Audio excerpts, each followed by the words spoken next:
Hola y bienvenidos una vez más a Legión Oscuro. El caso Pascagoula. Como tantas otras veces en este canal, hoy día vamos a analizar una de esas historias de la ufología clásica, se puede decir, pues es una historia ocurrida en 1973, cuyos protagonistas son Charles Gibson, de 42 años, y Calvin Parker, de 19 años. Esto a fecha de ocurridos los hechos, que para ser más preciso fueron el 11 de octubre de 1973 en el estado de Mississippi, en el lago de Pascagoula. Creo que aquí es importante realizar una descripción cronológica de cómo ocurrieron los hechos, pero no recaer tanto en detalles porque la información abunda en internet. Creo que para este caso es más acertado hablar sobre la gran prueba, o lo que se le puede considerar una gran prueba respecto a la veracidad de esta historia, que como tantas veces hemos visto en el caso de la ufología, se respalda principalmente en el relato, el testimonio de las personas que han protagonizado estos hechos. En este caso, la prueba está dada por un contexto en el que a estas dos personas, luego de ocurridos los hechos, se les deja solos en una sala de interrogatorio de la policía, en donde se les estaba grabando, y es cuando están solos que ellos mantienen una conversación que no tiene sentido de no ser de que estén diciendo la verdad, pues estas personas se ponen a hablar sobre lo ocurrido sin que hubiera nadie frente de ellos y sin saber que estaban siendo grabados, y hablan y expresan el miedo y lo desconcertados que están respecto a lo ocurrido. Pero ¿qué fue lo que les ocurrió? Estas dos personas se encontraban pescando en el lago Pascagoula, y la historia en muy resumidas cuentas es que vieron un objeto de forma lenticular, es decir, el típico platillo volador. Comienzan a ver una serie de destellos al mismo tiempo alrededor de ellos mientras ellos pescaban, y de pronto una puerta se aparece delante de ellos, interpretando que corresponde a esta nave que se ha acercado a ellos, y comienzan a ver varios seres humanoides pero extraños en cuanto a su anatomía, el cual podríamos comenzar a describir detalladamente, pero podemos resumir que eran seres como los que estamos viendo en esta imagen, que es el boceto que se realizó de acuerdo a lo que estas personas describieron haber visto esa noche. Se supone que estos seres tenían esta forma humanoide, no tenían ojos o una boca visible, al contrario tenían estas especies de antena en la cabeza, y sus brazos eran desproporcionadamente largos y terminaban con manos que, más que manos, parecían las tenazas de un cangrejo. Se sale extraordinariamente mucho de lo que vendría siendo la norma, de lo que suelen ver las personas que son supuestamente abducidas por seres extraterrestres, pero como ya les decía, no quiero recaer en ese tipo de detalles en este momento, sino que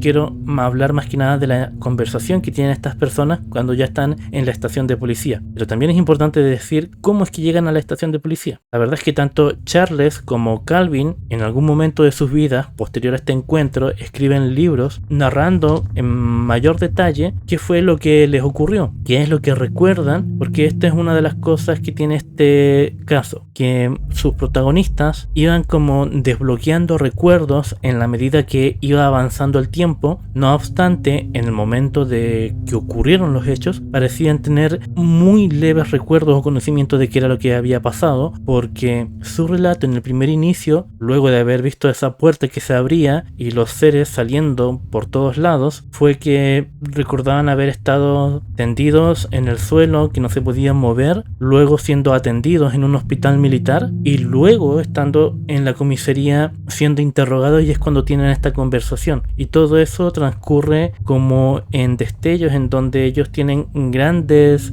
lagunas mentales en donde no recuerdan qué fue lo que pasó entre medio. Y la conversación se puede escuchar, o si uno la busca en internet, en YouTube, la encuentra al tiro, pero está en inglés, así que yo voy a hacer una lectura de la transcripción de lo que Charles y Calvin conversaron esa misma noche ocurrida los hechos en una sala de interrogatorio de policía, en donde estaban siendo grabados sin que ellos lo supieran. Y para eso voy a estar leyendo de mis apuntes. Charles comienza diciendo: el solo pensar de tener que contarle esto a Blanche. Te lo digo, hombre, esto es algo que me ha asustado estado de muerte. Se supone de que Blanche es su esposa, pero está hablando con Calvin, quien le responde: yo he escuchado de cosas como estas en mi vida, pero no puedo creer que me haya sucedido. Sí, dicen cosas así, dice Charles. ¿Tú crees que haya sido algo que los Estados Unidos tienen allá arriba? No, es improbable, responde Charles. Yo no estaría tan seguro, replica Calvin. No es algo que hayamos visto antes, ¿no? Es algo de la Fuerza Aérea, responde Charles, y todo el mundo lo sabe,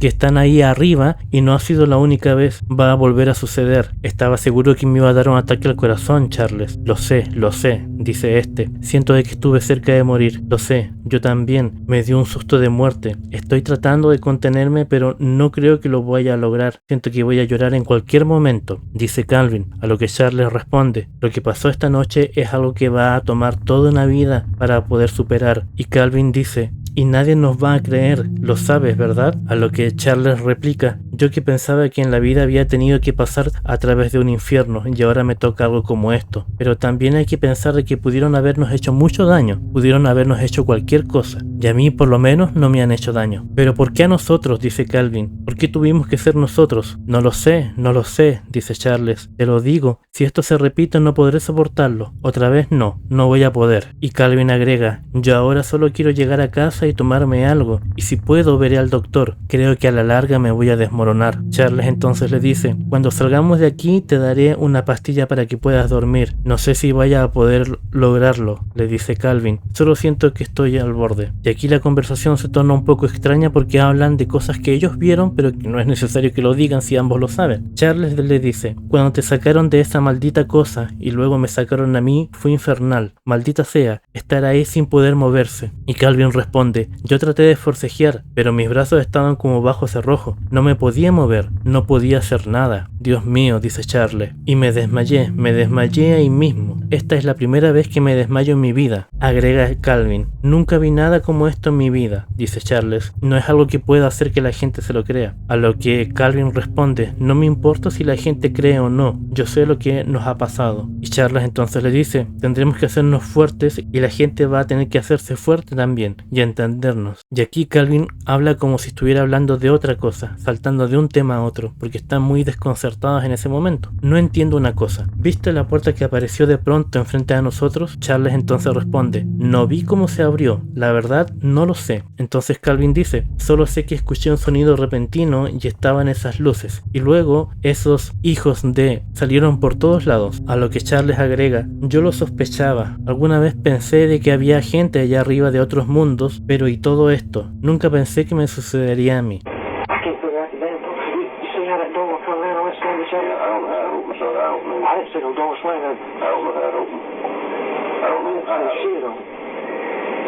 All I do is just see something. We look around and down blue lights and them some bitches are just like that. They come out. Yeah, no, you can't believe it. You can't make people believe it. I paralyzed right there. I couldn't move. They're gonna believe it one of these days. They're gonna believe it one of these days. It might be too late. But I knew all along they was people from out of the world up there. I knew all along. I never thought it would happen to me. You know yourself, I don't agree. I know that. I know that. And you know the kids been on that boat and everything else, but I know I ain't. Very little now drinking, and I drank some while ago when I got out of that damn thing to settle my damn nerves. Hey, that's because I took you there. I told you one And I'll probably take me a couple of drinks when I get in the house and make me sick. If I thought it had my nerves, I'd go grab something right now. When I get to the house, I'm gonna get another drink to make me sleep. I can, there's something on the road we get. What are we waiting on? I gotta go tell Frank, sir. What did he say we had to wait on? I gotta go to the house. I don't sit here and get sick on the road. Hell, we don't know. I'm getting sick. You know, see, I gotta go to the house.